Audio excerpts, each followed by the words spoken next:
नमस्कार दोस्तों। दुनिया में ऐसी कई जगह हैं जो आज वीरान पड़ी हैं, लेकिन एक समय इन जगहों पर लोग अच्छी जिंदगी बिता रहे थे। पर आज इन जगहों को देखकर ऐसा लगता है कि यहाँ पर कभी कोई रहता ही नहीं था। इनमें से कई जगहों के वीरान होने की कहानी हमारे लिए रोचक हो सकती है, लेकिन इन जगहों को छोड़कर गए लोगों की परेशानी को भी समझना ज़रूरी है। तो वीडियो शुरू करते हैं।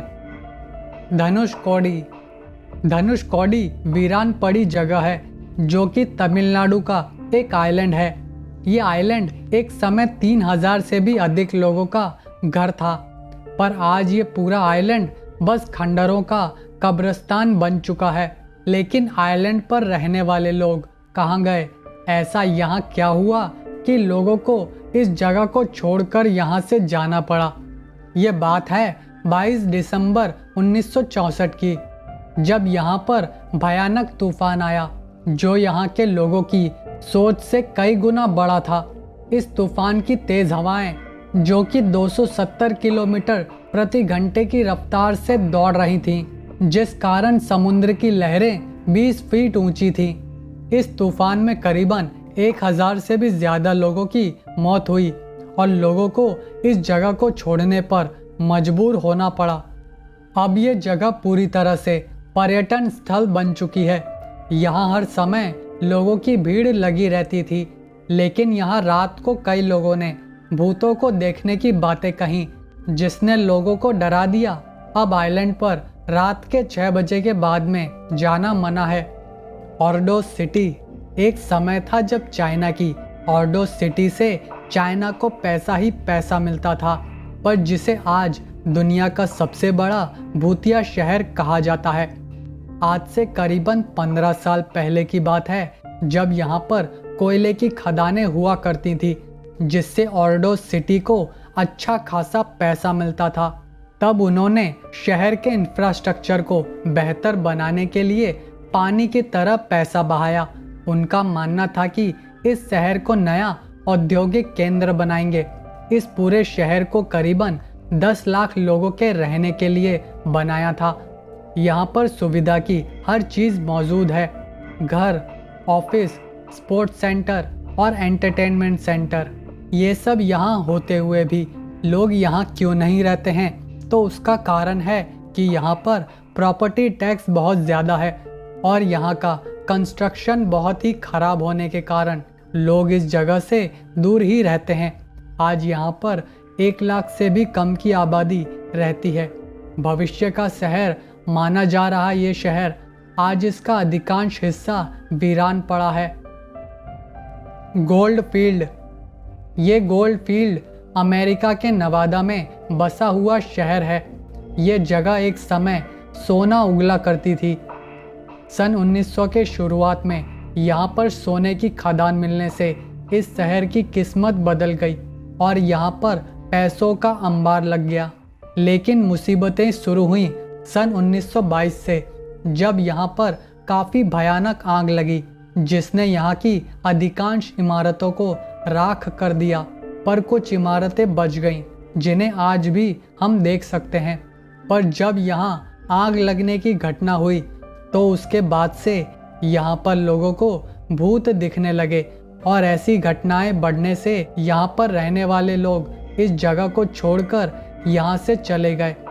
यहाँ पर कुछ सोने की खदानें हैं जिनमें आज भी काम किया जा रहा है। ये वीडियो आगे देखने से पहले मैं आप सभी से कहूँगा कि अगर आपने मेरे चैनल को सब्सक्राइब नहीं किया है तो सब्सक्राइब कीजिए और बेल आइकन को भी प्रेस करना मत भूलिएगा। रोज़ आइलैंड, जिसे भारत का भूतिया आइलैंड माना जाता है, ये जगह भारत के अंडमान का एक आइलैंड है। सन 1857 में जब भारत में ब्रिटिश साम्राज्य के खिलाफ पूरे देश में विद्रोह होने लगे, तब ब्रिटिश भारतीय स्वतंत्रता सेनानियों को ऐसे आइलैंड पर कैदी बनाकर रखती थी। यहाँ अंग्रेज़ों ने अपनी सुविधा के लिए हर चीज़ बनाई थी जिसकी वहाँ ज़रूरत हो, जिन्हें आज पेड़ों ने अपनी आगोश में ले लिया है। सन 1940 में यहाँ पर एक भूकंप आया जिसने इस छोटे से आइलैंड को हिलाकर रख दिया और यहाँ रहने वाले अंग्रेज भागने लगे, क्योंकि यह आइलैंड काफ़ी छोटा होने की वजह से ये कभी भी डूब सकता था, ऐसा अंग्रेज़ों को शक था। पर आइलैंड आज भी खड़ा है। अंग्रेज़ यहाँ पर भारतीय स्वतंत्रता सेनानियों को काफ़ी बुरी सज़ा देते और उन्हें मार देते। इन्हीं कारणों से लोग इस आइलैंड पर भूतों को देखने की बातें करते हैं। चेरनोबिल यूक्रेन में एक जगह का नाम है। वहाँ एक ऐसी घटना हुई थी जिसे कोई भी देश देखना नहीं चाहेगा। वहाँ एक समय करीबन 48,000 से भी अधिक लोग रहा करते थे, पर एक रात में सब कुछ बदल गया। लेकिन क्यों? तो वो तारीख थी 26 अप्रैल 1986 की। उस रात को इस शहर के न्यूक्लियर प्लांट में एक टेस्ट किया जा रहा था, जहां काफ़ी समय तक सब कुछ सामान्य चल रहा था। इस न्यूक्लियर प्लांट के चौथे प्लांट में कुछ गड़बड़ शुरू हुई। उस गड़बड़ को सही करने के लिए उन्होंने जैसे ही बिजली की सप्लाई को बंद किया, तभी एक ज़ोरदार धमाका हुआ, जिससे चारों प्लांट में आग लगी और साथ ही विस्फोट हुए। आग लगने के साथ ही प्लांट से रेडियो एक्टिव तरंगे निकलना शुरू हो गईं, जो स्थिति काफ़ी खराब थी। पहले तो सोवियत यूनियन सरकार ने इस घटना को दबाने की कोशिश की, लेकिन जब करीबन 1000 किलोमीटर दूर स्वीडन में लगे न्यूक्लियर अलार्म बजने लगे, जो काफ़ी बड़े खतरे का संकेत था, तब सोवियत यूनियन सरकार इसे छुपा नहीं सकी और उन्हें सच सबके सामने लाना ही पड़ा। अब तक की ऐसी 2 ही घटनाएं हुई हैं जिन्हें रेडिएशन के उच्चतम स्तर 7 पर रखा गया हो।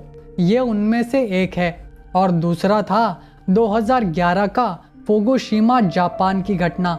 आज चेरनोबिल के 150 किलोमीटर के दायरे में जाने की मनाही है, जहां रेडिएशन की मात्रा आज भी काफ़ी है, जिसे खत्म होने में कई हजार साल भी लग सकते हैं।